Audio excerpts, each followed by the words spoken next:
comprehensive plan of action between Iran and the P5+1. As Tehran's behavior over the past year has shown, the JCPOA has been transactional, but not transformational. Just last week, we learned from Germany's domestic intelligence agency that Iran sought illegal nuclear technology throughout 2015. Just yesterday, the regime announced that it has indicted at least 3 dual nationals on trumped-up charges. Iran has also launched multiple ballistic missiles defying UN Security Council resolution and has disqualified thousands of reformists in state elections, and the list goes on. What's clear is that the year ahead will prove pivotal in testing the durability of the JCPOA, with the United States on the eve of a major presidential election and with Iran's presidential election scheduled for the spring of 2017. So who better to review the past year and to preview the road ahead than 2 leading members of Congress, of the California Congressional Delegation, Congressman Ed Royce, Chairman of the House Foreign Affairs Committee, and Congressman Juan Vargas. After the congressmen speak, we will be joined by an all-star panel of veteran policy makers and analysts. UANI Chairman and former U.S. Senator Joseph Lieberman, Aaron David Miller, Vice President for New Initiatives and a distinguished fellow at the Wilson Center. Aaron has also advised 6 secretaries of state, both Democrat and Republican, on the Middle East. And Ray Takei, the senior fellow at Middle Eastern Studies at the Council on Foreign Relations, a former senior advisor on Iran at the State Department, a member of JINSA's Iran Task Force, and a member of UANI's Advisory Board. More information on each speaker can be found on the handouts provided. So now it's an honor to turn the program over to Congressman Royce. Well, thank you for that introduction. Thank you all here for your support in JINSA. And I just wanted to recognize, in particular, Mike Minkowski for the good work he did, all the intellectual ammunition, all that he put together to help us during this ongoing debate. But this week, as you know, is the 1-year anniversary of this agreement. And under this deal, as you well know, Iran has been able to keep its nuclear infrastructure. It continues to develop that centrifuge capability. And it's continuing to gain over time the ability to produce fuel on an industrial scale. And this means that the Ayatollah won't even have to cheat as the sunset goes into effect in order to be just that turn away from having his hands on a nuclear weapon. And meanwhile, and this is our other key concern with the agreement, you've got about $100 billion coursing into the economy of Iran, but not into the hands of the Iranian people. You know, remember, this outreach to Iran was an outreach to the regime, and that means that because the regime managed to nationalize so many of the businesses, most of those are in the hands of the Iranian Revolutionary Guard Corps. The beneficiary of the $100 billion is the IRGC. And that is why at the end of the day, I think we had about 22% of the American public in support of this agreement. We had nearly 60% of Congress opposed to the agreement, and yet the administration pushed it through. A large membership, including senior members of the Foreign Affairs Committee on both sides of the aisle, in both the House and the Senate, came out against this agreement. So when he presented this deal to the American public in the Rose Garden, I made a few notes at the time in terms of the assurances we were given. The claim was that the United States would remain vigilant in countering Iran's sponsorship of terrorism, its support for proxies who destabilize the Middle East, its threats against America's friends and allies like Israel. My question now is how have we kept that commitment? Because Iran continues full speed ahead on its ballistic missile program. And in case we have any question about whether or not this is directed against Israel on the ballistic missile program, they now write in Farsi as well as in Hebrew on the side of the weapons. You know, Israel must be destroyed. It is also hard for me to understand the thinking of our policymakers, because when Iran announces advances in intercontinental ballistic missiles, intercontinental means from there to here. It means intercontinental. And Iran's abysmal human rights record. There was another commitment. Instead, we've seen an increase in executions in Iran, an increase in the attacks on religious minorities in Iran. Iran remains the world's #1 state sponsor of terrorism, undercutting governments such as Azerbaijan, such as Yemen, which it overthrew, such as Syria and Iraq, and on it could go. Lebanon, Jordan is concerned, all of the Gulf states are worried. So, and of course, the continued slaughter in Syria. So the behavior, rather than changing, has become worse. For months, countries in the region opposed to Iran, from the Saudis to the Israelis, have watched with alarm as Iranians have increased their regional aggression after doing this deal. And they now see their chief regional enemy set to receive a massive economic infusion, access to international arms markets, which we were assured in the talking points that were used on the floor wasn't going to happen, implicit permission to further develop its ballistic missile capabilities. And it's worth noting that in the last week, it surfaced that Iran's continue trying to illegally procure nuclear equipment from Germany after this agreement was reached. German authorities detected repeated efforts by Iran-tied companies and organizations to obtain nuclear equipment in violation of this agreement after the agreement was signed. And instead of remaining vigilant, which is what the administration said would happen, we've gone to this astonishing length to accommodate Iran's behavior. The administration now claims that even new non-nuclear sanctions would undermine the Iran agreement. They're walking on eggshells here, because this approach, which is to protect the nuclear deal at all costs, has the administration going beyond the deal to purchase material used in producing nuclear weapons from Iran. As one nuclear expert said, we shouldn't be paying them for something they shouldn't be producing in the first place. Heavy water. The State Department has taken its advocacy for Tehran to a disturbing level by trying to persuade major non-U.S. banks that doing Iran-related business is not only permitted, but is actually encouraged.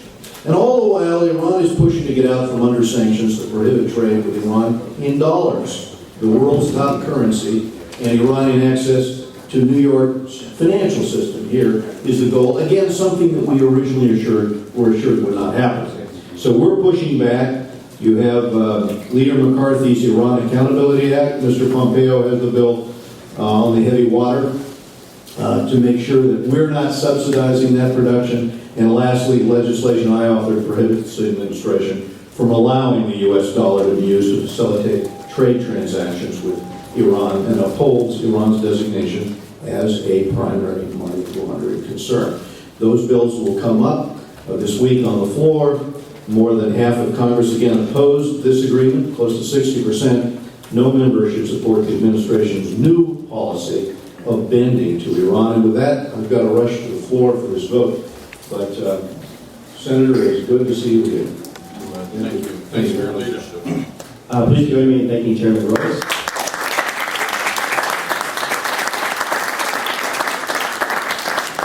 And please join me in welcoming Congressman Juan Vargas from California. Congressman, if you'd like to take a seat. Great. Would you like to sit here?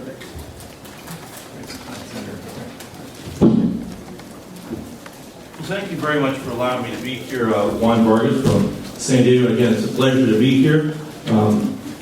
I guess when I was asked to speak, I was very excited about it and very sad, because the truth of the matter is that things haven't changed with Iran.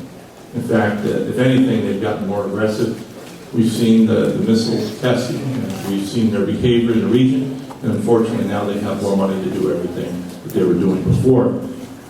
So how do we strengthen the deal? I thought it was a rotten deal. I still think it's a rotten deal. And there are some things we can do. I think we can be more aggressive on oversight. I think we have to do that. I think we have to put more pressure on the administration to come forward and to see how this deal is being impacting our own relationships in the region, because I think it's been very negative so far. And again, I hope that we can take a look at reestablishing sanctions that are meaningful. Because again, I don't think that this deal is going to last.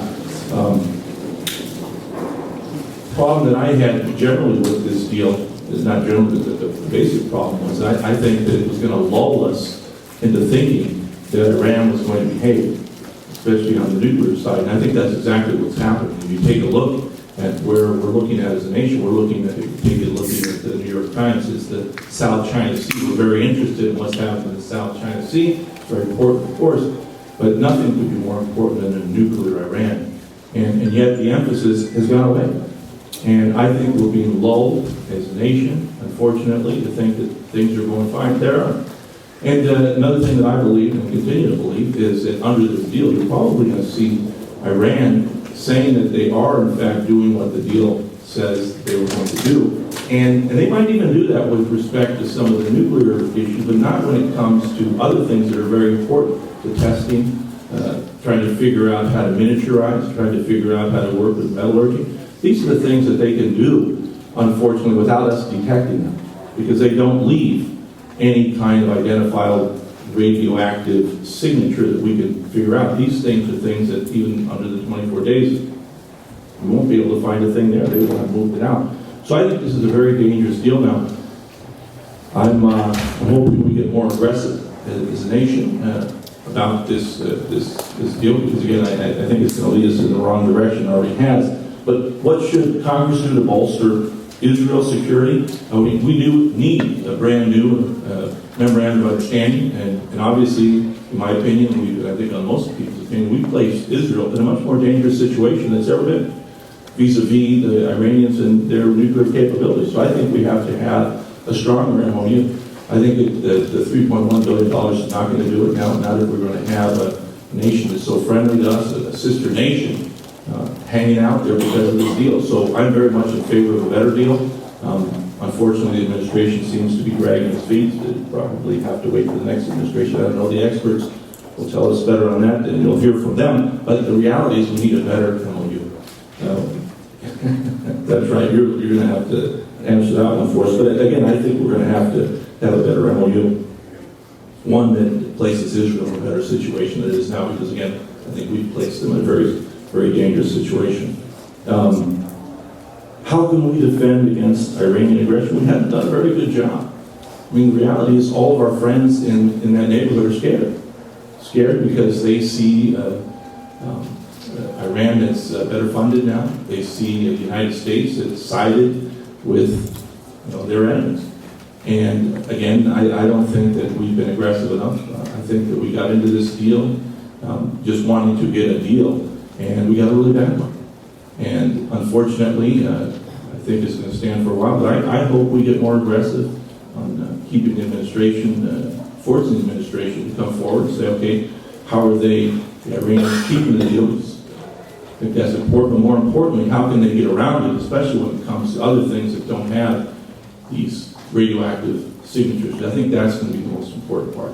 And again, I look forward to working with my brothers and sisters on the Republican side. I'm a very liberal Democrat, but I think this is one of the worst deals we've ever done, and I think we're going to regret it, and regret it deeply. And I hope that we work together to overturn it. I'll stop right there. Thank you, Congressman. Please join me in thanking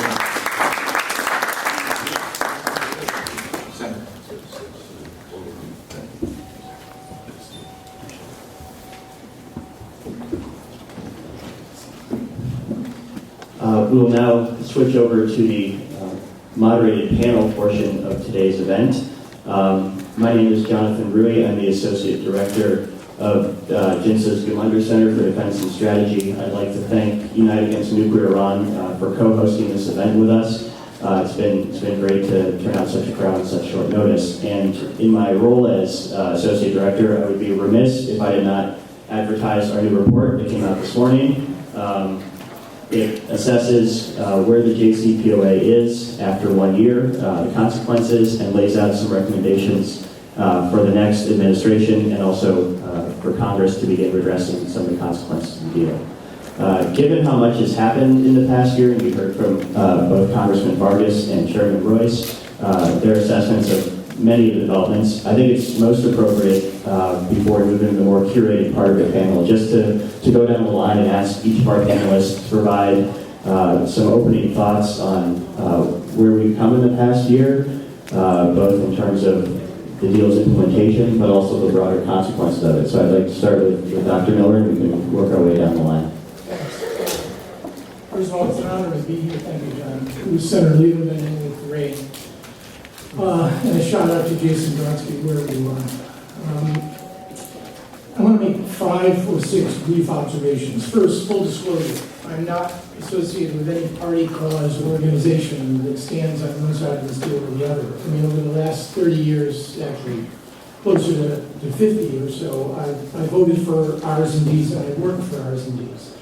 And in my view, the correct dividing line for American foreign policy is not between left and right, liberal, conservative, Democrat, or Republican. It's between dumb on one hand and smart on the other. And the only question that remains to be answered is which side of the line do you want America to be on? It's an arguable proposition right now, a year in. Although I think I sense the overriding direction here that the Iran deal is on the dumb side. Second, my analysis of the JCPOA from the beginning, from the start, leads me to a position somewhere between looking at the Accord as Satan's finger on earth on one hand, and a variation of the second coming on the other. I see it, frankly, and I predicted this a year out. There would be a deal, no amount of domestic lobbying from the Israelis or from a very concerned, rightly concerned, pro-Israeli community in this country would be able to stop it when a local president decides that something is in the national interest and can sell it as such. The track record is for success, not defeat. This is a transactional, not a transformational arrangement. It's designed to achieve an imperfect and limited set of goals. I would argue it's a highly flawed and imperfect arms control agreement, which is not designed to last in perpetuity, but for a discrete period of time. I would also argue there was never a good deal to be had once the Iranians mastered the fuel cycle, but we could argue all day long about the counterfactuals, about whether this, that, or the other could have been done. We have a reality with which we have to deal. And as a former negotiator, I know that negotiators fall in love with their negotiations, particularly one that succeeded and one that enjoys the support of much of the international community. You get vested in these negotiations. As flawed, as imperfect as they are, you get invested, they become your handiwork, they become your legacy, and to a certain degree, you are blinded by certain realities as a consequence of that investment. You see the world and the national interest in a certain way. You cannot expect others on the outside, since you are charged with protecting that national interest, to see it precisely the way you do. Third, a year on, if you ask me who came out on top on this deal, I would say Iran on points and then some. To paraphrase Mick Jagger from the Let It Bleed album, I won't sing it for you, but he was quite clear that sometimes in life you find you can't get what you want, but sometimes you find you might get what you need. And I would argue, this has been my trope from the beginning on this agreement, President of the United States administration got what he believed he needed, a smaller, slower, arguably more transparent agreement. Preempted Israeli military action, made American military action unnecessary.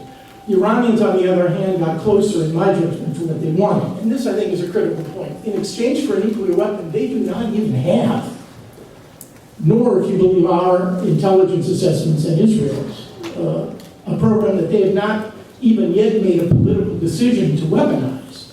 They secured some mighty advantages in their negotiations with the Americans. They received $1 billion economic and political pathway in from the coal. They created a sense of separation between what is within the agreement and what is outside, thereby imparting a certain measure of legitimacy to activities that fall outside the scope of the agreement. And given the fact that this agreement from the perception of the administration is too big and important to fail, they secured a certain measure of latitude and license, I would argue. And finally, with strategic patience, the term of art that is used primarily by the Israelis, they will be left with a sizable nuclear infrastructure that will give them, should they want to pursue weaponization, an opportunity to do this. Fourth, the Accord's one achievement, as measured by the aims of its architects, is to delay, to constrain, and to buy time. And it seems to me, time and space for, at the moment, a sort of crisis situation for which the administration believed it had no answer, and a number of unpalatable and highly undesirable alternatives that were worse.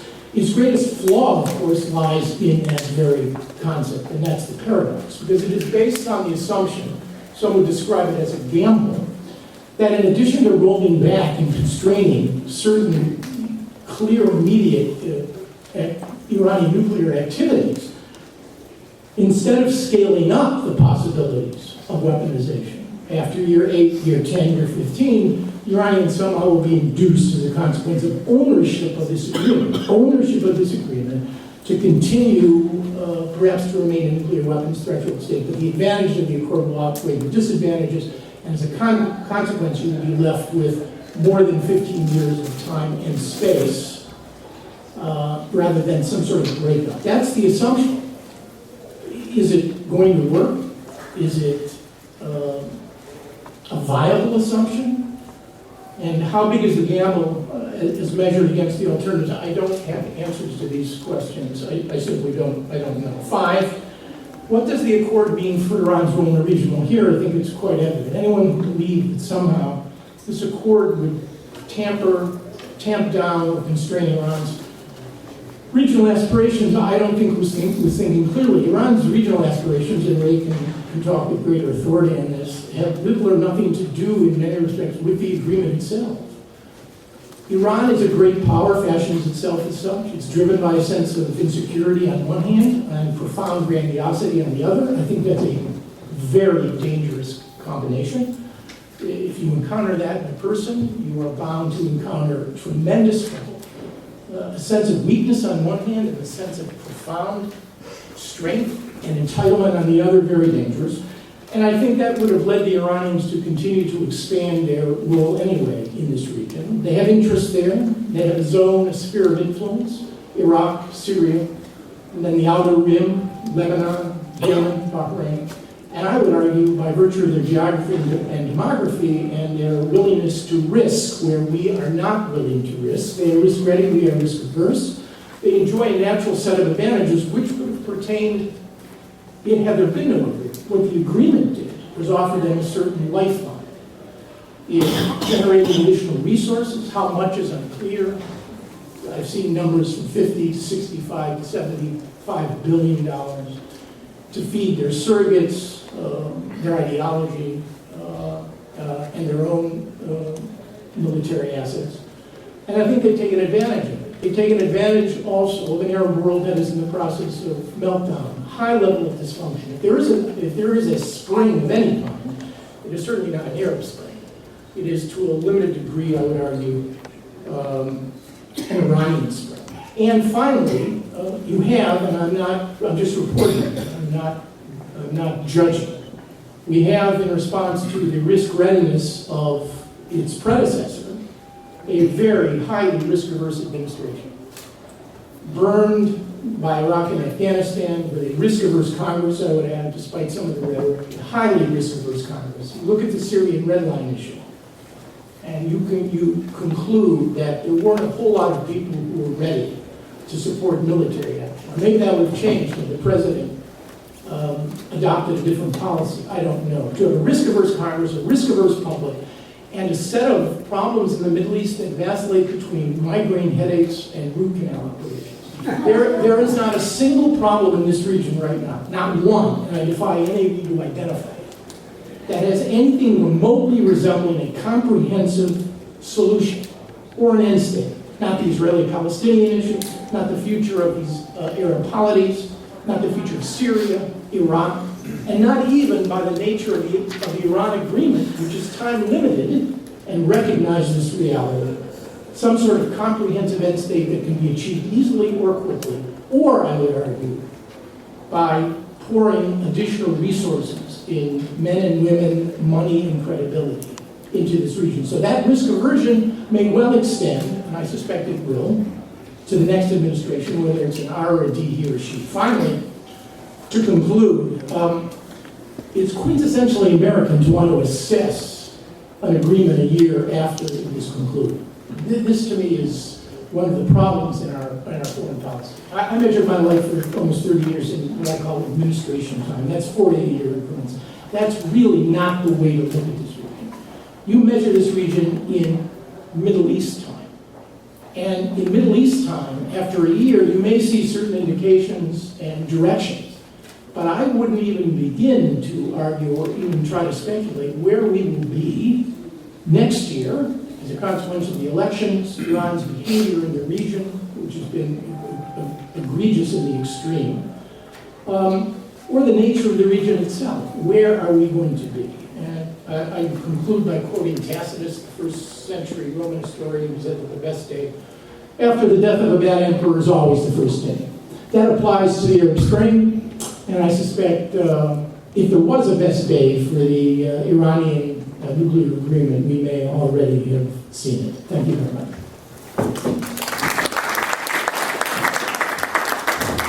Senator Lieberman, your thoughts, please. Thanks, Jonathan. I'm here today in my role as the chair of United Against Nuclear Iran.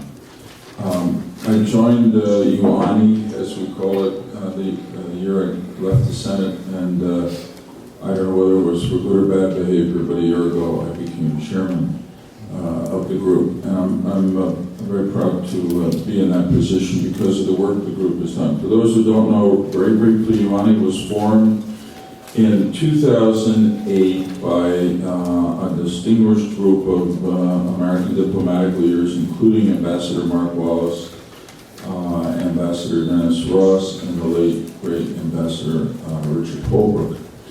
And its purpose was a clearly stated one, which was to stop the Islamic Republic of Iran from becoming a nuclear power.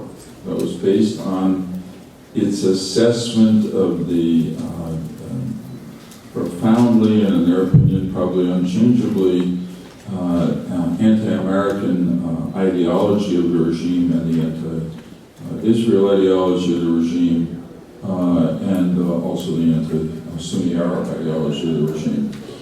The UANI has had a particular focus throughout its history, which is to build on the sanctions, economic sanctions that were adopted here in Congress and in some cases by state governments against people doing business with the Iranian regime, against the Iranian regime itself, by creating a kind of private, this is a global, UANI is a global non-profit organization providing a kind of non-governmental investigation and sanctions enforcement operation, supplementing the extraordinary work done by, for instance, people in the United States Department of Treasury over the years to bring life to the sanctions that were placed in law against the Iranian regime. So UANI developed a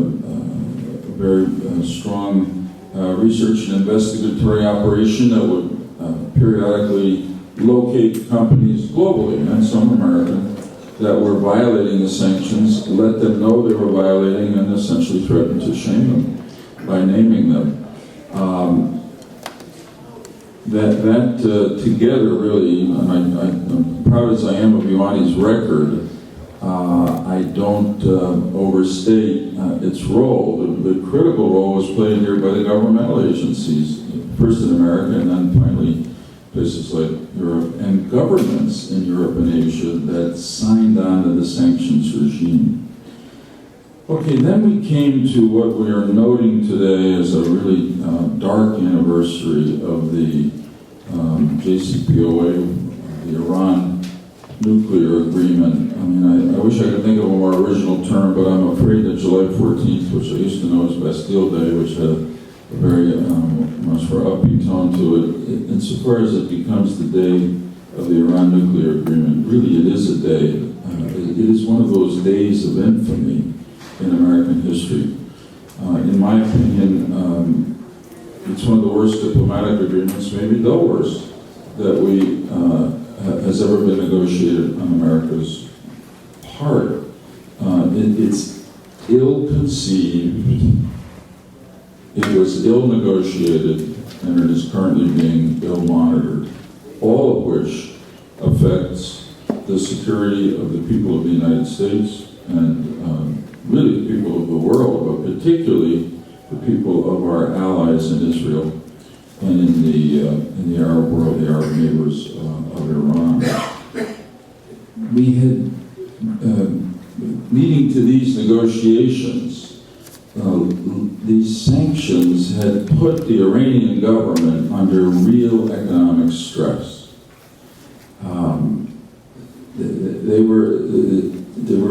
The people were suffering, the government was suffering.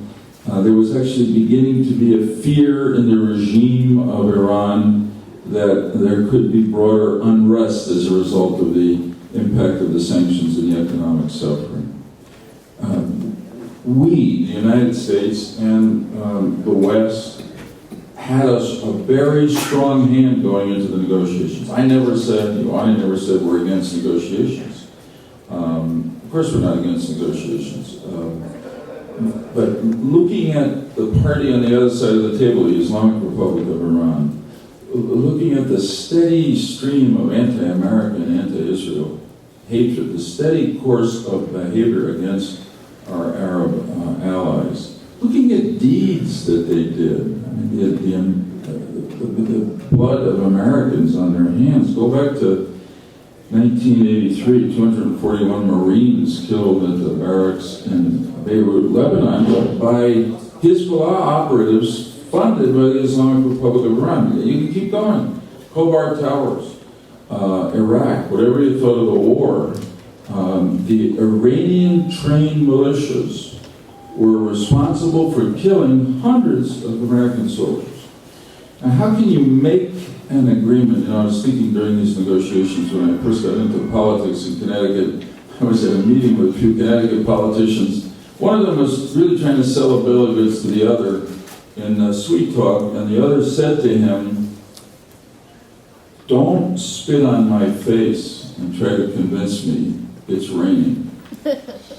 Well, the Islamic Republic of Iran, throughout these negotiations, kept spitting on America's face and didn't even try to convince us it was raining. The only way you can make an agreement on something as important as nuclear weapons with a country of this kind, that really is a declared enemy of ours, and they're still saying it. They're saying it is fundamental to their reason for being. The Islamic Republic of Iran is their hatred of the United States, the West, Israel, etc. It would have to be a very airtight agreement to have any confidence in it. With a power such as this that inherently is not only distrustful but hostile. The JCPOA, to put it mildly, is not an airtight agreement, and it is not being aggressively monitored. The reality is that this agreement does not block Iran's path to a nuclear weapon. It opens up Iran's path to a nuclear weapon in an internationally approved agreement. How outrageous. With no requirement that there be any significant change in behavior by the Iranian regime in all the ways that I have described. We went into the negotiations, as I said, with a strong hand, and we gave it all away for almost nothing. For less, if I may be momentarily biblical, for that bowl of soup, that was the price for giving away a birthright in the Bible. What do we do now? UANI has continued to focus on what its traditional focus has been, which is to try to convince businesses in America, businesses in Europe, businesses in Asia, that the Iran nuclear agreement doesn't mean that it's safe or smart or good business to start doing business with and in Iran. That there are still, most important of all, really tough sanctions that are on the books for Iran's human rights violations, for its support of terrorism, to the ballistic missile programs. Also, it's not perfectly safe to do business in Iran because hostages are still being taken there by various groups. And the third, if anybody cares about this and puts aside the quest for just more business, it's not moral to be doing business with this regime, because in doing business with the Islamic Republic of Iran, you're essentially supporting a regime, one of whose primary goals is to harm the United States of America. The U.S. intelligence community, in its new worldwide threat assessment, says that Iran remains, quote, an enduring threat to U.S. national interests because of its support to regional terrorist and militant groups in the Assad regime, as well as its development of advanced military capabilities. Our own Department of State said just last month that Iran, once again, is the world's leading state sponsor of terrorism. So I have not little but zero hope that one of the arguments the administration made for supporting the JCPOA, which was that the existence of the Iran nuclear agreement itself would change the nature of the Iranian regime, would moderate it, I have no hope that that will happen. There is nothing objective that we can see or hear that gives us any reason to believe that. It's gotten worse, if anything, and therefore we have to stay tough. I appreciate very much, I saw Congressman Royce briefly come into the room, the work that he and others have done this week, Congressman Roscoe and others, to pass this legislation regarding the Boeing deal with Iran.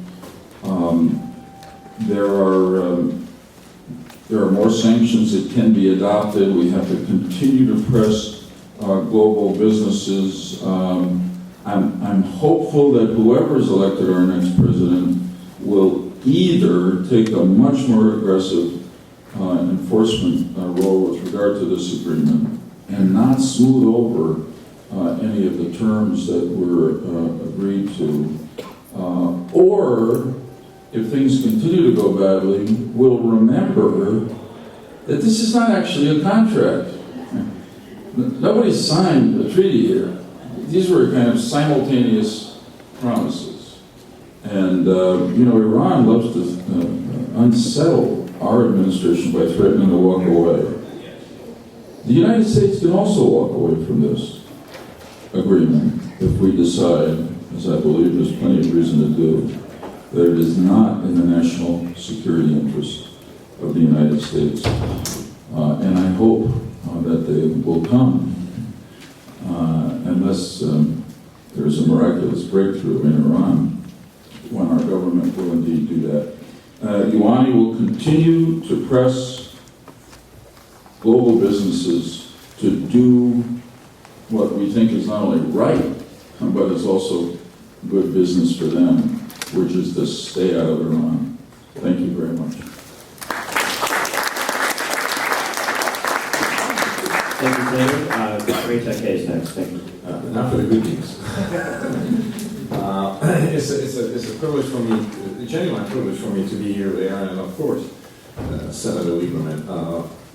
I'll just touch on a few things because many things have already been discussed about an agreement a year later and the role that how Iran has evolved in that intervening year. In terms of domestic politics of the country, I think the sort of conservative consolidation that began in the aftermath of the fraudulent election of 2009, I think that has persisted. Essentially, it's a conservative government, it's a hawkish government, it's a hardline government. The human rights issues is actually quite atrocious. A lot of Iranian Americans and other dual nationals who are apprehended in the system get attention. Thousands of Iranians are similarly subject. Iran now is the second largest, has a dubious distinction of being the second largest executioner of its population. China is first. And actually it's pretty close, the statistics. When somebody gets arrested, whether they're Iranian or dual national, you're dealing with an arbitrary system of justice, an arbitrary government. There is no reason for why someone is arrested. There's no reason why someone is not arrested. That's what makes the whole thing arbitrary. So the level of domestic political suffocation is actually quite unprecedented. And I think you have to go back to the first decade of the revolution, at a time when the regime attempted to use quite draconian methods to impose its will on its population. And throughout the discussion of the nuclear issue and others, when we think about this issue in technical terms and so on, but there's a real human cost to perpetuation of the type of regime that you have. The arms control agreement signed with Iran is unique in many respects, but one of the ways it's particularly unique is in historical terms, in terms of arms control measures. The United States had explicitly rejected, during the Cold War, an arms control measure where you trade and investment for nuclear restraints, because we always thought that would benefit the Soviet Union. So therefore, we wanted negotiations over a larger set of issues. We were concerned with Soviet behavior, human rights, regional aggression, and arms control. Now, in practice, arms control agreement may have been privileged, but there was not a single time when George Shultz met with his Soviet counterparts where he didn't bring up the issue of human rights and didn't state to them that human rights affects America's relationship with them on all other issues. One of the conceptual problems of the Iran agreement was that it segregated the nuclear issue from all other aspects of Iran's behavior. And then it complains the fact that all other aspects of Iran behavior have not improved. They weren't designed to improve, because that's the conceptual fault of this agreement. And I would suggest that since the agreement, in some ways, Iran's behavior has become even more egregious, and particularly in the domestic front, where you have a contrived political system, an arbitrary judicial system, disappearances and executions, censorship of the press, and all other measures that we would identify with a very, to say the least, dictatorial regime. And as I think Senator Lieberman said, I think this is a moral argument. This is not a technical argument, this is not an arms control argument, this is not a pragmatic argument, this is not even a geopolitical argument. At the core, it's an argument about ethics. It's an argument about morality. And to what extent does one want to empower a government that behaves toward the citizens? Now let me talk a little bit about how it behaves toward citizens beyond its borders. Iran's policy in the region can be considered as internationalization of its policy in Lebanon. Really, the Iranian blueprint about how to behave in Iraq and Syria originated in the Lebanon of the 1980s. And in Lebanon of the 1980s, this multi-confessional state, Iran essentially did a number of things. First of all, you develop a lethal political party with paramilitary muscle outside the control of central government. That's Hezbollah. That's Shi'i militias in Iraq. That's development of Afghan militias that are being deployed throughout the region on behalf of Iran. So essentially what Iran tries to do in all these areas which it enters, whether it's in Lebanon in the 1980s, Iraq in 2003 and beyond, and in Syria since the 2011 war, civil war, is to essentially set up an apparatus in that country that is responsive to Tehran as opposed to Beirut, Baghdad, or Damascus. So now Iran controls lethal Shi'i militias that it can deploy wherever it wants to see them. And in Iraq, let me begin with that, the human cost of this is obvious. The Shi'i militias not only lacerated the American forces, as the Senator mentioned, but they have the principal engine of Iranian attempt to prevent Iraq from becoming a national government. Essentially, Iranian policy in Iraq is to hone the sectarian division, keep the country decentralized, in many ways powerless, and it controls the essential instruments of repression and with militias at its disposal. There's a lot of discussion at this point that the United States and Iran have a common objective in Iraq, which is the destruction of ISIS. I'm not at all persuaded that Iran wants ISIS to be destroyed. I think it wants ISIS to be contained. I think it doesn't want ISIS at the gates of Baghdad. But so long as the threat of ISIS is out there, it gives Iran ample opportunities and avenues for penetration of the Iraqi government and for taking over the essential security services which a national sovereign government would ordinarily have. I don't know how to describe the Syrian civil war I guess the word humanitarian catastrophe doesn't capture it. I don't know what does. And Iran is directly implicit in empowerment of the Assad regime with all the brutalities and war crimes that are committed, fatalities of up to 400,000 people. At this particular stage, I frankly don't know how the Syrian civil war ends. I think at some level I'm offended by the notion that Iran can be a stakeholder in the negotiations to end that war. Because I think, it allows Iran an avenue into Mediterranean politics and into another weeks. There's a lot of discussion that perhaps Iran can buy into the notion that President Assad can be removed and replaced by another Alawite. That's a little bit pragmatic compromise that the United States, Russia, and Iran can make, where Alawite power structure is to some extent preserved without Assad. Everything that I see in the Iranian discussion of this issue is they're suggesting that they're interested in preservation of Assad himself, that personage, because they say his father, Hafez Assad, was very supportive of Iran during his war with Iraq. They have a good relationship with them.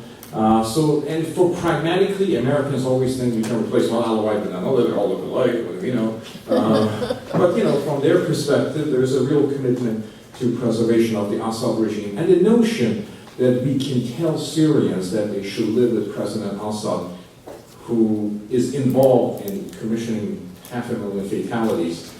And it's a pragmatic thing for you to do to live with this person, because, you know, we think in international conclaves we have in Geneva or Vienna or whatever, that's the way out. I honestly don't know how the Syrian civil war ends. It may end like the Lebanese civil war, where all the powers exhaust themselves and in the process exhaust the nation. Lebanese, at the end of the day, could come back to their 1942 national compact of some sort of division of power between the various sectarian blocs. I don't know if Syria can ever come back to any kind of a compact, because the state did not originate in such arrangements. Finally, let me deal a little bit about the nuclear issue itself, because it is often suggested, and it's sometimes insisted upon, that this issue has been resolved, mitigated, constraints, and what have you.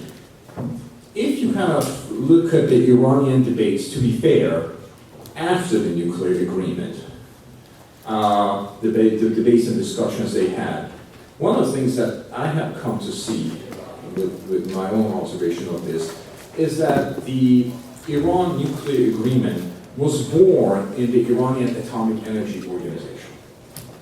And it had a lot to do with the power struggle within the Atomic Energy Organization.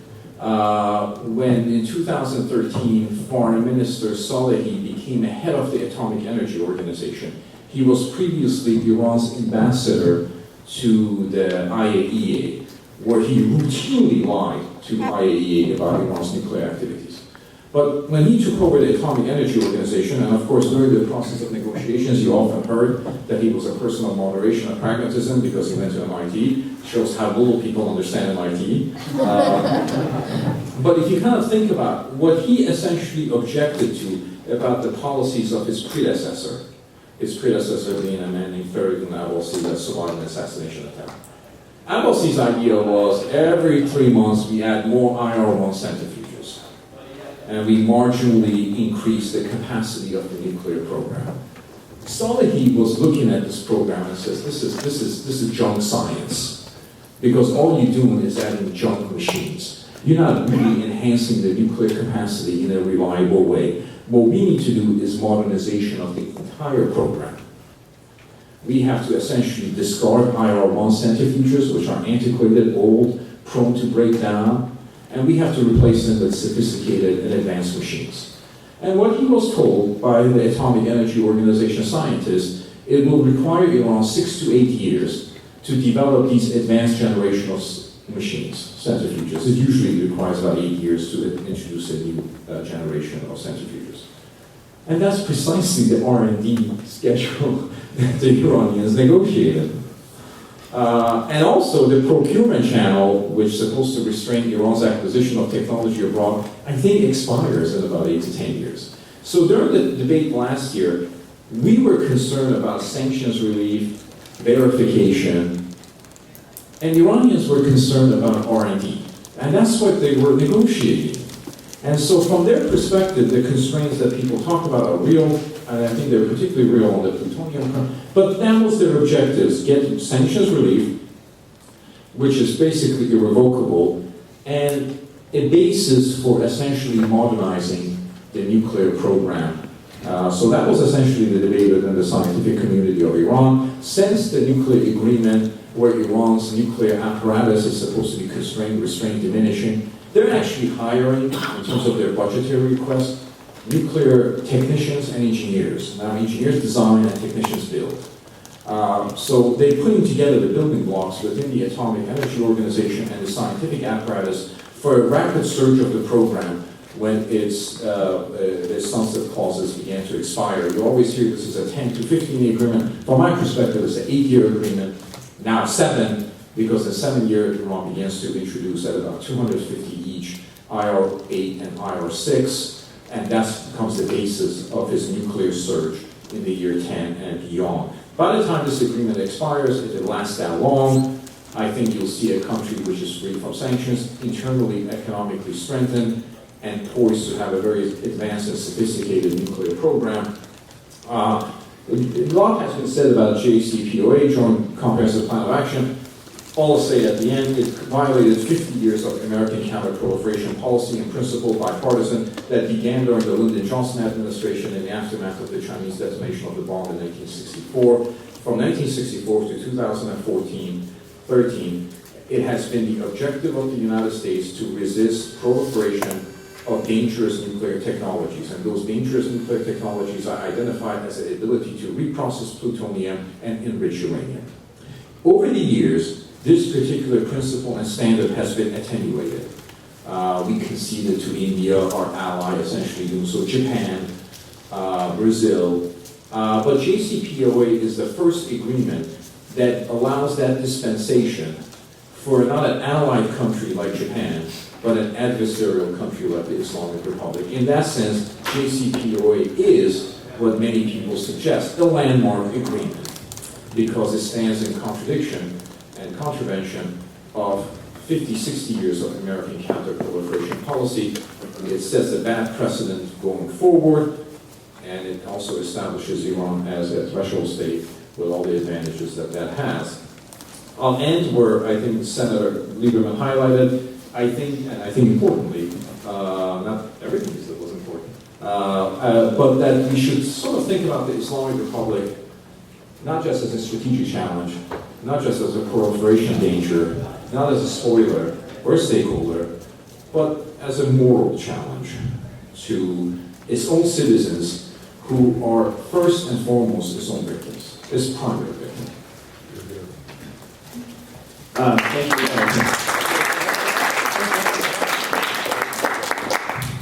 For those of you following us live on Twitter, if you have any questions, please tweet them at either JINSA or UANI using the hashtag IranDeal 1 year later with the number 1 rather than spelling out ONE. So we're not going to get to audience Q&A just yet, but my first question, and I'll address this to the Senator and then open up to the rest of the panel, is everyone's opening remarks did a very thorough job diagnosing many of the problems we're witnessing with the deal. So I'd like to pivot more toward the prescriptive side. And since we're here on Capitol Hill, Congress has been very busy the past week trying to deal with some of the continuing fallout from the deal, specifically in regards to the administration's attempts to buy Iran's excess heavy water for its plutonium reactor, and also the ongoing sale of Boeing aircraft to Iran. So, Senator, I'd like to capitalize on your experience, both as UANI chairman and as your service on Capitol Hill all these years.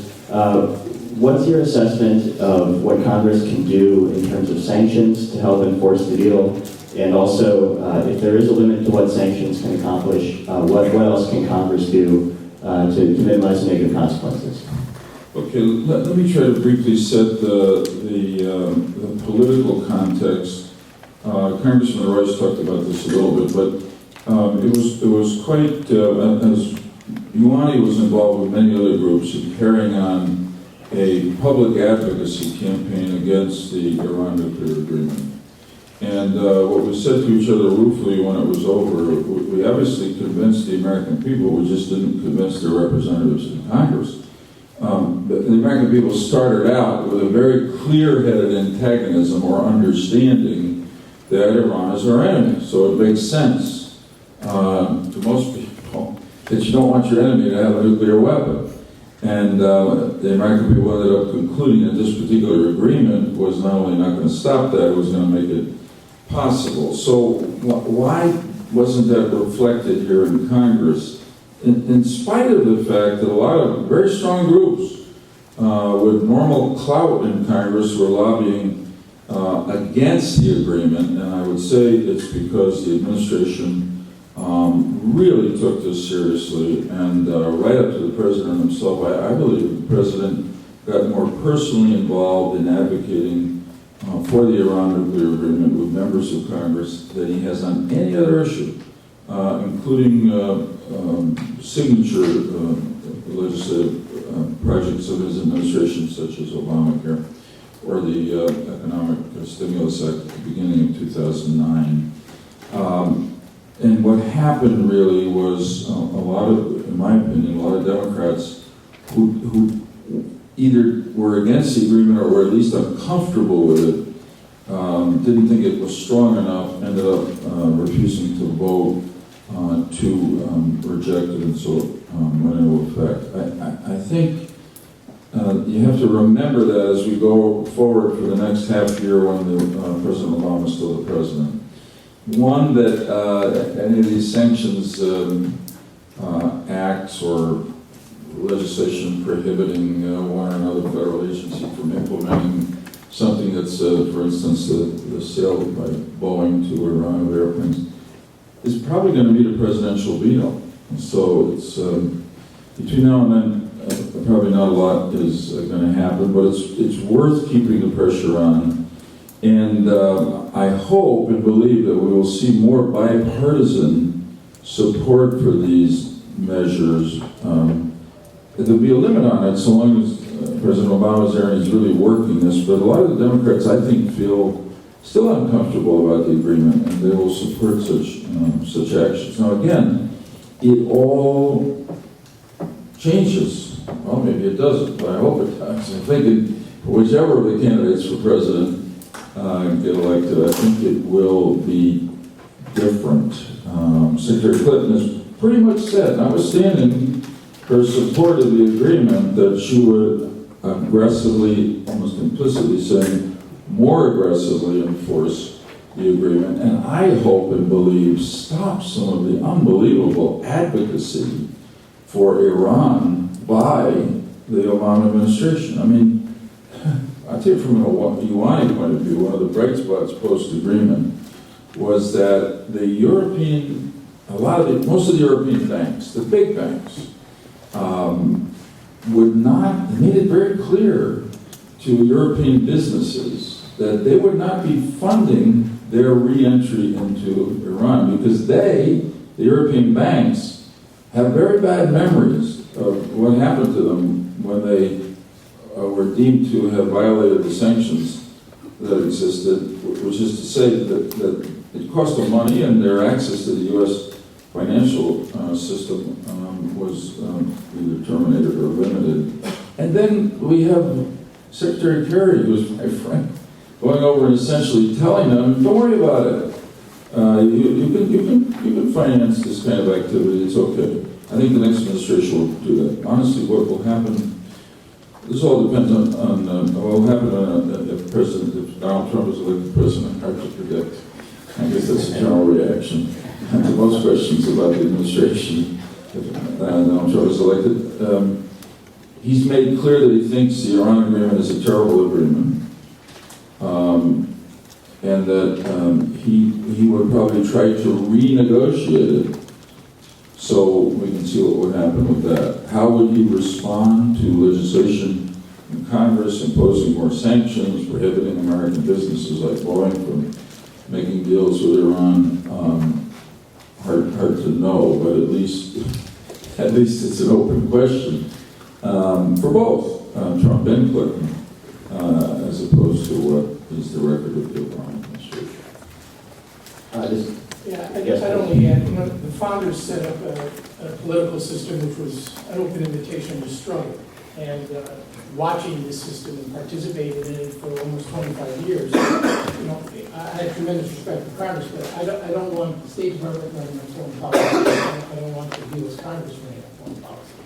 This is supposed to work as a consequence of an interaction among various branches of government, including public interest organizations and lobbyists, which are the mainstay of American politics. At the end of the day, the president is constitutionally enjoined to make decisions. And I mentioned earlier in my remarks, I never believed it was possible to stop this agreement.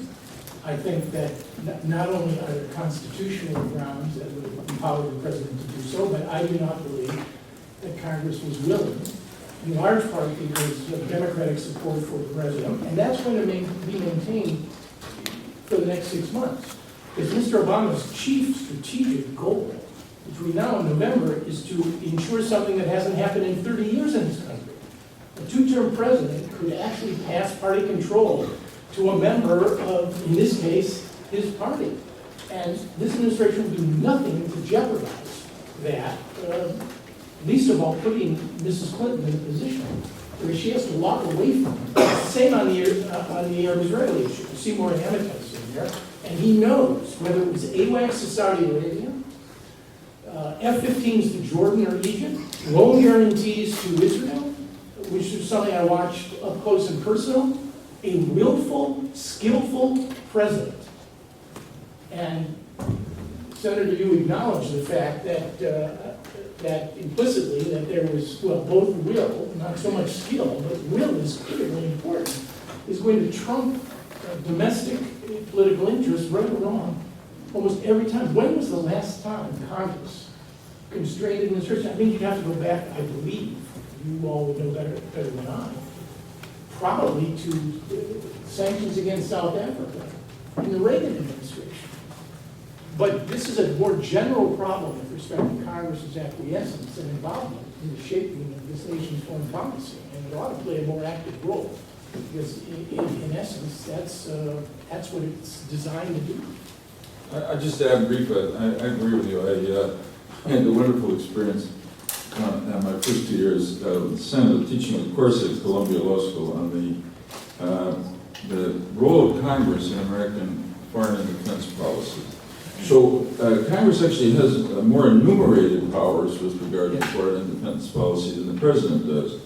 But as Aaron has said, and Congress has gotten more active in recent decades, I put it that way, certainly post-Vietnam, than it had been before on matters. There was a general consensus during the Cold War, and Congress tended to yield to the president, but it's pretty clear, notwithstanding all this, including the power of appropriation, that if a president is willful and takes action, it's very hard to stop him or her, particularly in war situations.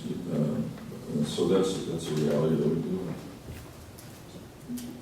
So to pivot to the other upcoming presidential election, Ray, I'd like to ask you, given how, for lack of a better term, eventful the last two Iranian presidential elections were, with the Green Revolution in 2009 and then Rouhani's, I think fair to say, upset victory perhaps in 2013, what do you see as being, to the extent it's possible, predicted, the impact of the JCPOA on the next Iranian presidential election and vice versa?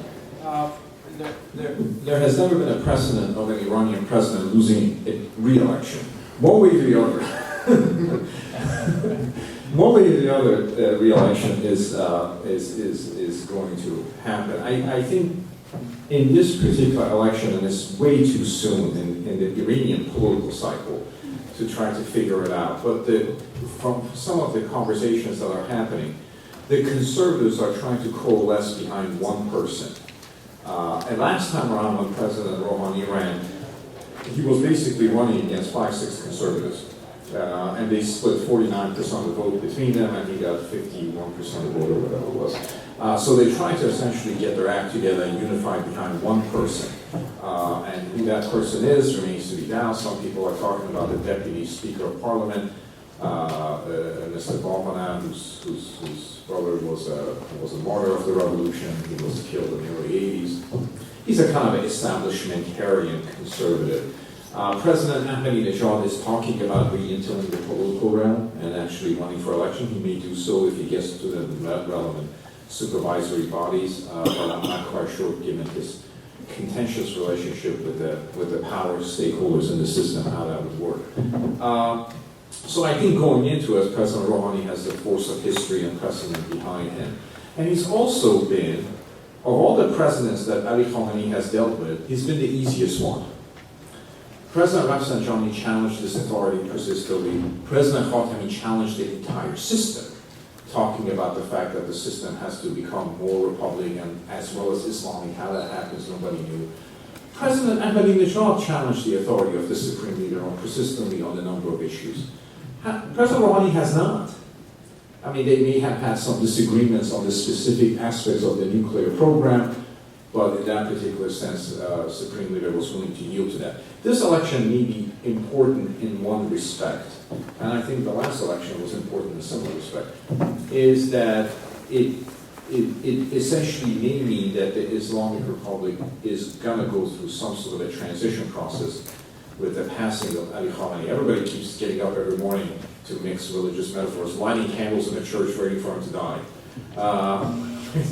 It keeps going on.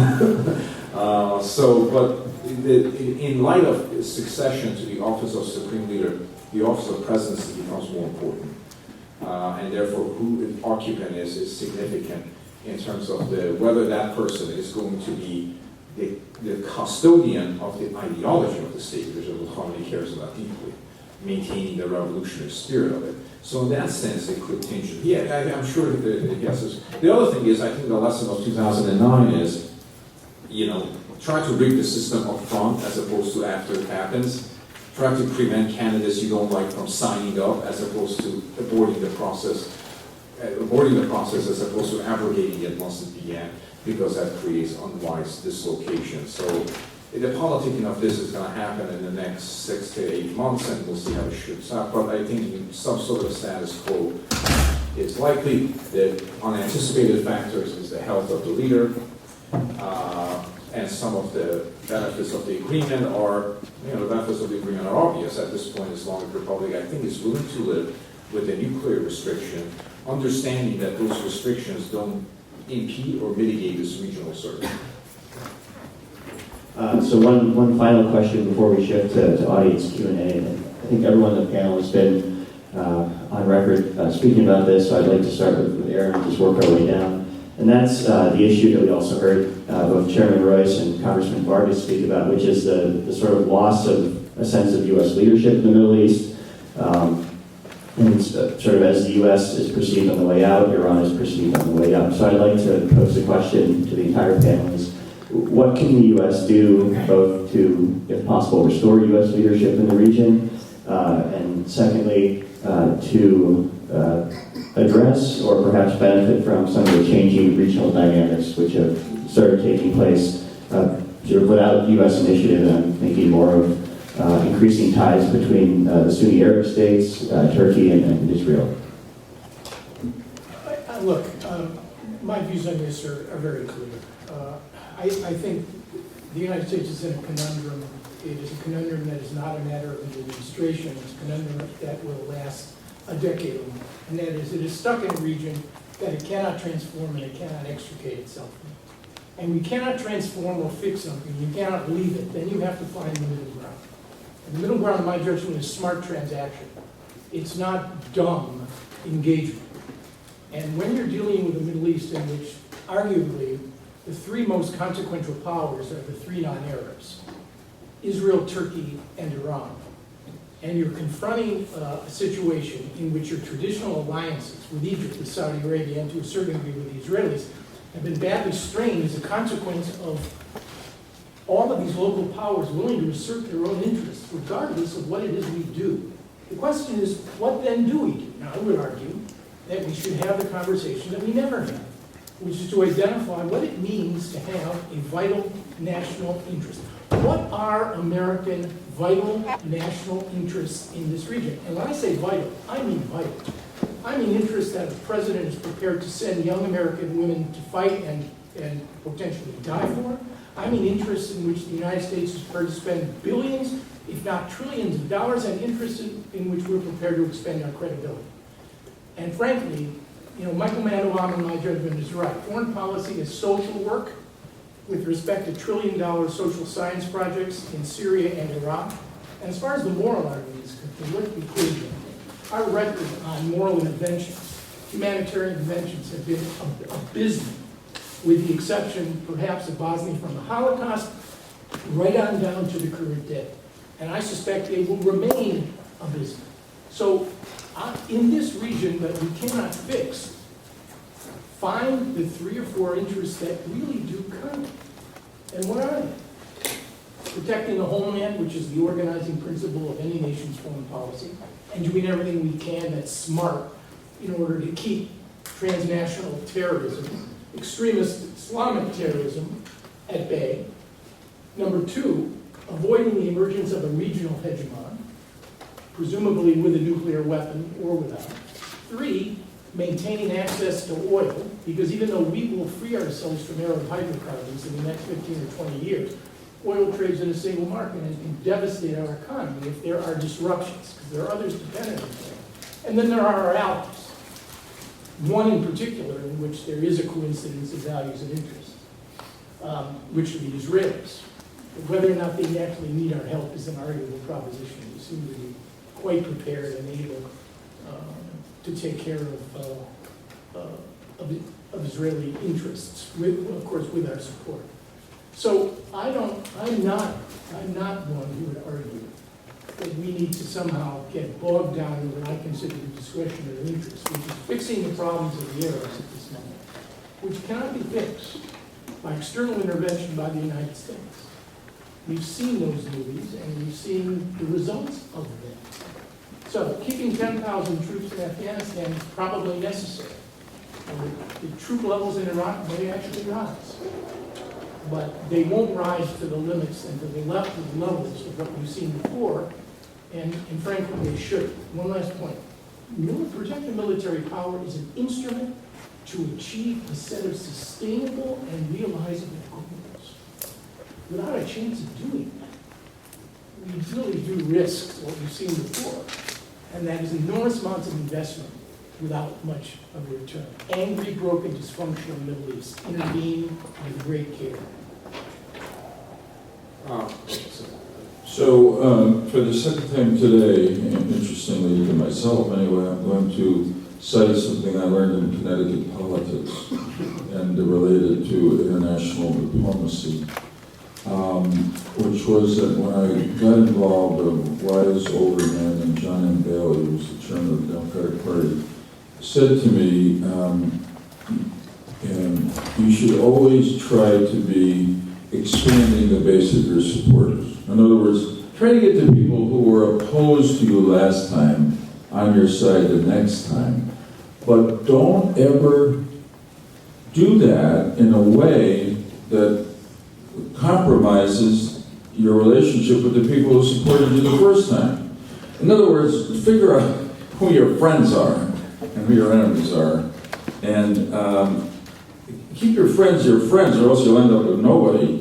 Try to make your enemies friends, but don't pay too high a price, including the friendship that you already have. Seems pretty wise when you look at the current situation in the Middle East, because one way to look at what we've done here is to bend over so far backward to try to reach some sort of accommodation, which isn't, as we've all said, this agreement is transactional. It's one little part, not transformational. To Iran. It's no different, no less anti-American, no less anti-Israel, no less anti-Sunni Arab country than it was before the agreement.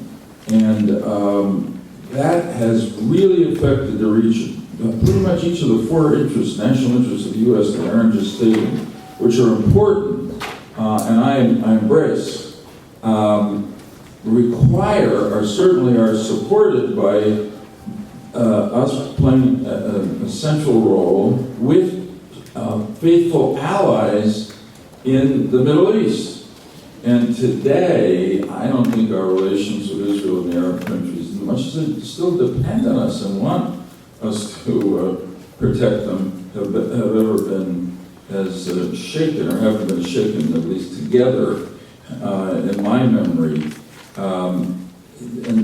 This, because basically they think we went over to the Iranian side, and to a certain extent that they're not pleased with, they're beginning to hedge their relations, hedge their futures by reaching out to other world powers to try to slightly befriend them. Incidentally, in passing, I would say this effect of the JCPOA, which is to unsettle our allies, is not limited to the Middle East. I had more than one conversation with leaders in the Asia-Pacific region where they said to me, we watched what happened in the Middle East. If the U.S. will turn its back on Israel, number one, so clearly, and then on the Arab countries, so clearly, what do you do with us when the Chinese come after us? So they begin to accommodate. Now, I would say this, that the way to try to rebuild those relations, which I think are critical to our, that is the U.S. relations with our allies in the Middle East, that are critical to our future security and interest in the way that Aaron described. It is not, interestingly, to me anyway, to commit a large presence of American troops on the ground. It's really for the next administration to try to reassure the Sunni Arabs and Israel that we share their concern about Iran, that it's not, that we're not asleep on the switch. And there are a lot of ways to do that. I mean, one that is obvious is that we could try, when you say the word discreetly, it's hard to make that work in the Middle East, but to discreetly begin joint sort of compliance review of the extent to which Iran is really complying with this agreement, and to be able to have the Israelis and the Gulf Arabs around the table with us doing that. And incidentally, for all anybody knows, they're doing a lot of that themselves. Probably, although we may know about it from our own intelligence, it's not clear to me that they're sharing all that they're learning with us. That's how bad things are. So I think to rebuild our alliances and our security, notwithstanding everything else, all the chaos in the Middle East, the one first way to reestablish our relations with our traditional allies there is to convince them that we've not, to use the awful metaphor I used earlier, that we're not simply going to allow the Iranians to keep spitting on our face, and we're going to take a towel and wipe it off and go back to the negotiating table or be advocates for them, that they're going to have to really change. Let me first defend America, because I'm for America. Aaron said we never had a more foreign policy. See, I'm for America. So, and I will limit my response to a period coterminous with Aaron's service in the U.S. government. Just to see. The Reagan administration had a very expansive democracy promotion program. The Soviet Union stuff, well, that's easy. Latin America, Chile, El Salvador, East Asia, Taiwan, South Korea, the Philippines. The first Bush administration actually had a democracy promotion program, and you saw it unveiling itself, particularly in the context of Eastern Europe when those transitions take place. The Clinton administration had a democratic enlargement program. The Bush administration married the notion of democratic ideals and the muscular power and the military interventions which were discussed. So, and one of the things that people like me suggested about the arms control negotiations with Iran is they should be accompanied by a Helsinki process that essentially took into account civil society and other individual sovereignty issues within Iran, as they did within the Soviet bloc. And you saw the emergence of Helsinki Group. So there's a certain moral underpinning to the American policy. But I do agree that what the Bush administration did was marry that with the notion of military deployment and the post 9/11 shocks. The United States invaded 2 countries in 18 months. That's unprecedented in the history of the United States. But there has always been an aspect of the American policy, much to the chagrin of realpolitik types, which essentially suggested that values should accompany interests, even though at times there are tensions between the two. So that's my defense of America. And let me just say a few things. In terms of what the next administration would do, and I don't have any insight into that, I think the inclination would be to do things at 2 levels. Number one, stage manage the alliance better. So the president, whoever it is next time, is not going to get an interview saying, maybe should we split between Saudi Arabia and Iran. and our allies are worthless. Probably you won't see that. The things will be stage managed better, but that's cosmetic and stylistic. I think in terms of what actually will do, probably a little bit more than the current administration. You know, a little bit more bombings in Syria, a little bit more drones, a little bit more.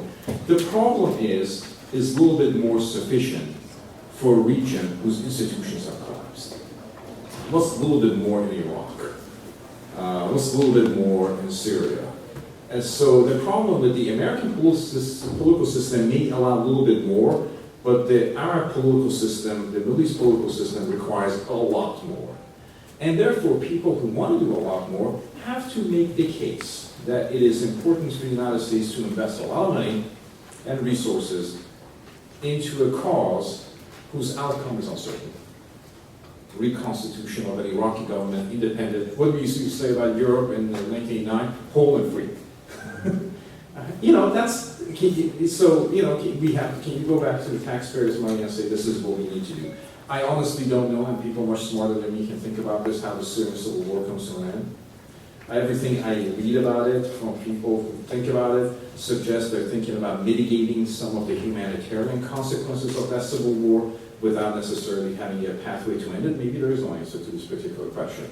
And in terms of Iranian hegemony and the way they express their power and the way they project their power, I don't know if we have a sufficient way of dealing with that, although the problems of the Persian Gulf are, to me, more obvious, more easily, because, you know, you're more strengthening internal security, external security, hopefully some measure of reforms in which they want to do with the Saudi 2030 plan is an indication. I think the Gulf is the easiest part of the sub-region of the Middle East to manage. I think the Levant is a mess, and I think Iraq is a long-term challenge. The problems of Iraq are susceptible to a solution, but the costs are so extravagant that I'm not quite sure the political system here will allow it. So the inclination would be a little bit more, and in 2 years we'll be meeting in places like this saying a little bit more didn't do enough. So now I'd like to open up to the audience. Please wait for a microphone. Please identify yourself, and we're running short on time, so please make your questions succinct. Yes, you sir, please. I think Senator Lieberman said that at the time of the JPOA, the U.S. was sort of a high point, a strongest point versus Iran, and I think Dr. Miller said that the administration basically thought that it didn't have any options, and it was sort of just bad options, it wasn't a good deal, it was going to do it anyhow.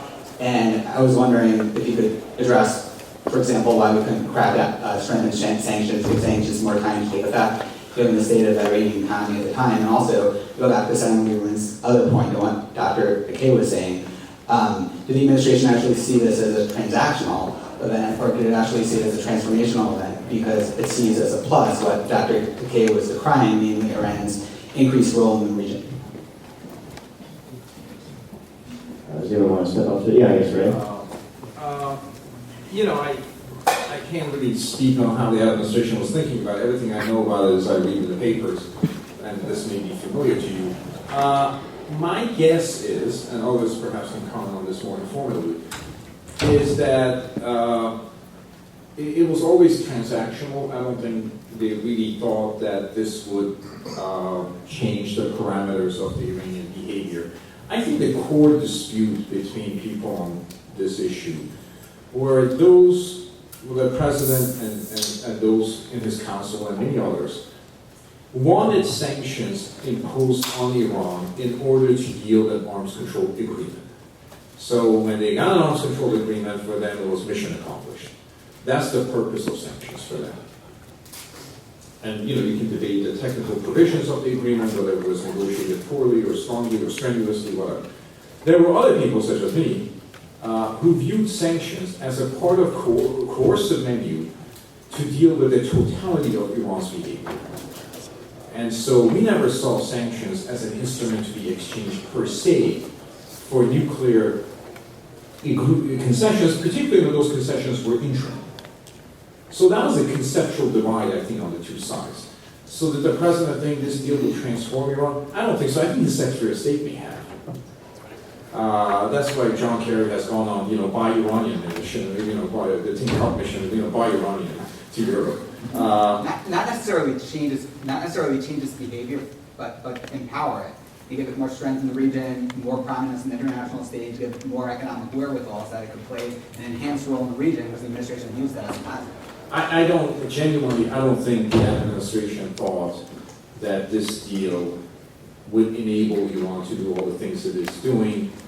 So in that sense, I think their purpose was to get an arms control agreement, and in order to stabilize that file, because in absence of that stabilization, they would be under tremendous pressure today saying, what are you doing about this program that added another 1,200 IL-1 centrifuges, according to the administration's policy from 2001 2013 was indicted every 3 months by an IEA report.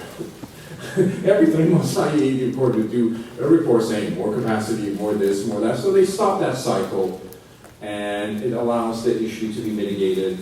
The president seems to care a great deal about proliferation as a 21st century danger. Now, the agreement he has negotiated doesn't exacerbate the proliferation in the long term, but I suspect Aaron can speak about this issue. Most administrations have a short-term focus. I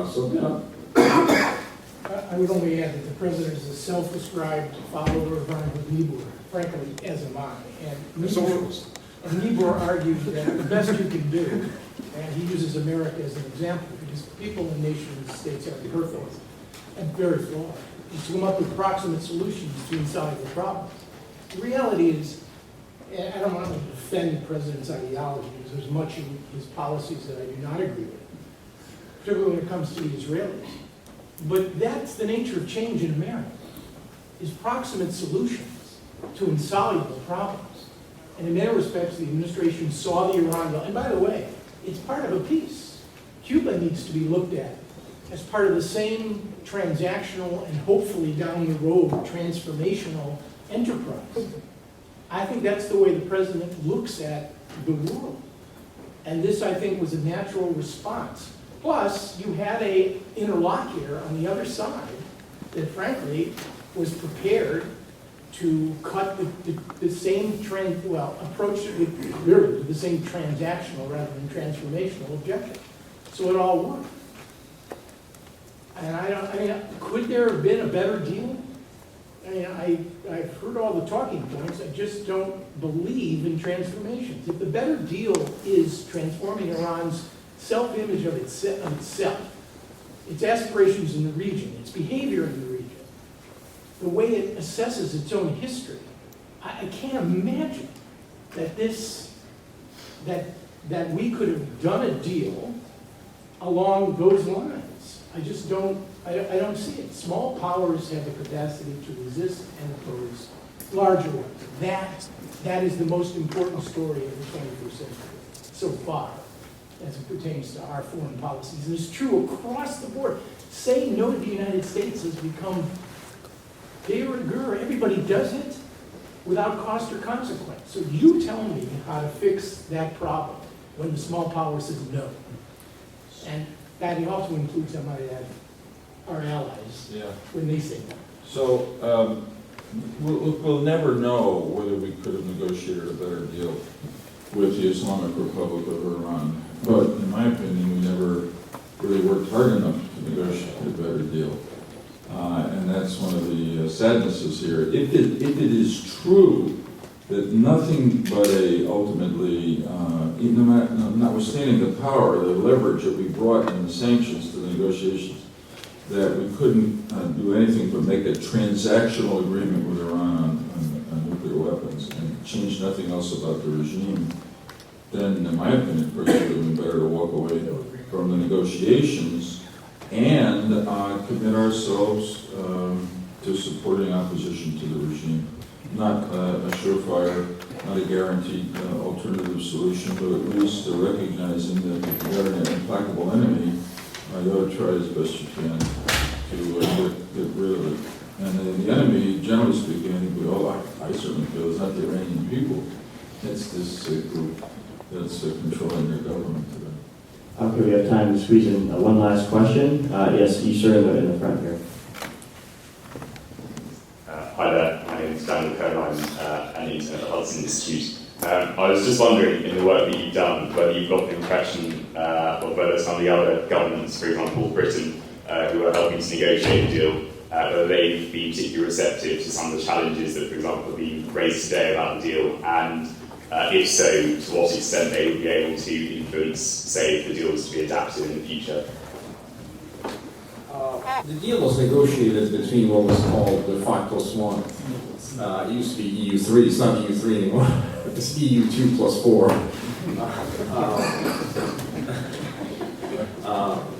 I think the power that was most concerned about the proliferation aspects of this were the French. But the French had a very curious way of expressing their concern. They would express their concern, and then they go along with it. And their idea was, if this is what the United States wants, we think there are serious problems with it.